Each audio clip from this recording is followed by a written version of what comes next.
Welcome back. We're here at BlockShow Singapore 2019, and we have another exciting guest right now. I've got to tell you, there's been a lot of talk, marketplaces, we've talked about different industries, but you know about ZVChain. Let me introduce, please tell the live world, we're here live, tell them hello, who you are, and what you do. Hello everyone, this is Leina. I'm the co-founder of ZVChain. So in one sentence, ZVChain is a public blockchain focused on finance, and we want to solve the problems in the financial industry but not disrupt the financial industry, obviously. And right now we want to use the blockchain technology on small and medium enterprises to make the blockchain can be used in the real world. Okay, so this is a big task right now. Getting the world to use blockchain in the everyday. What's been the biggest challenge for you so far? I think maybe the blockchain technology is still very new, and for some traditional enterprises, they still don't know how to use it. They know it's good, but they still don't understand how they can use it. Every day they keep asking me, oh, can we use blockchain on this and that? Just now there is one guy come to me and say, okay, I'm a video producer, can I use blockchain? So I think they still have a huge gap between the real players in the blockchain world and those people outside the world. Oh, okay, that makes sense. So how do you like the show so far? What have you gotten from the show so far? I think it's fantastic. Actually, this is my third time to attend BlockShow, so I come to... You're a veteran. We're talking about a veteran over here. Yeah. So I attended BlockShow on 2017. This is my first time, and I'm already in this market already. And this year I'm a sponsor here, and I have my own project, so I'm proud of it, to be honest. Well, thank you for staying with us so long, and it's fantastic to see out of all of the craziness that you're here and you have a real product at this point right now. Because we know sometimes it takes a lot of time to just think out the strategy, and then you lose a lot of momentum. What were some of the challenges you had in building the company?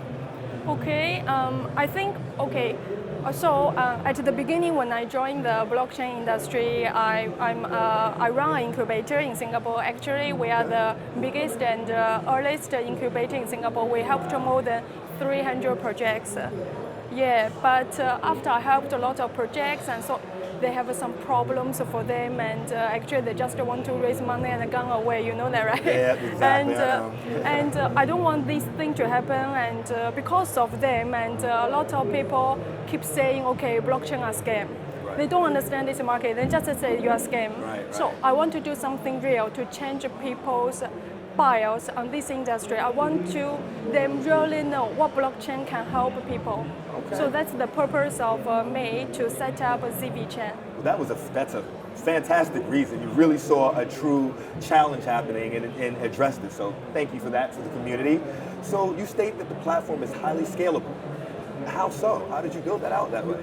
Okay, I think scalability is still a big pain point in this industry, like the Ethereum, because the TenX say again and again they want to update their platform and using the sharding technology on the layer 2, right? So for us, I think you always need to balance between the scalability, security, right, and performance. And so our TPS is about 3,000 on chain, and I think this is a balanced number combined the security, performance, and also scalability. I know a lot of projects that they mentioned that they can achieve the TPS at 10K, 100K, 1 million K. I think that's impossible because it satisfies maybe security, maybe scalability. Right. So I think 3,000 TPAs it should be good enough, or good enough for small and medium enterprises to use blockchain in their business. And also, like I said later, we use the BLS and VRA for these two cutting-edge cryptographic technologies. Yeah. Okay, so I can explain it later. I was going to say, can you please go through this? You've got to go through that. You got to go to VRF. We have a lot of education to go through right now. Could you please walk me through that? Okay, so we call our we innovative our consensus algorithm. We call it a chiron. Okay. Yeah, it's from a Greece fairy tale, and it integrates VRF and VLA. So VRF actually for proposal and VRF for verification. Okay. So through the VRF algorithm, and it makes the proposer can choose random and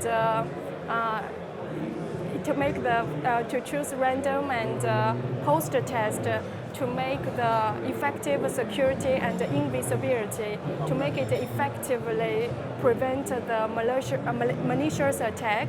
And for the BLAs, it's about it can be used to verify the candidate block and so that we can make it effective for the fault tolerance and also heterogeneous for the peer-to-peer networks. Okay.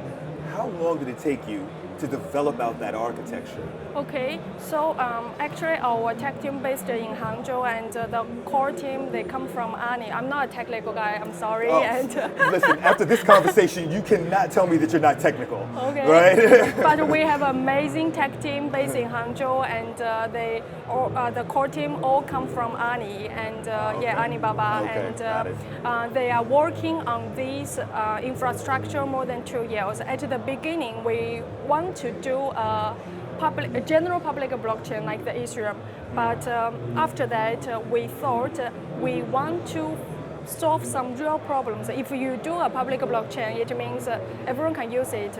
It means the facility or the features have some problems, but if you want to use it in finance industry, we do some improvement for the features of the public blockchain. So right now it's almost 2 years already, and our mainnet already launched on this year, September 28th. Oh, congratulations. Yes, yes. All right, so what are you seeing from all of these launches? What kind of feedback are you getting? What are you seeing from the result of all of this hard work in this launch?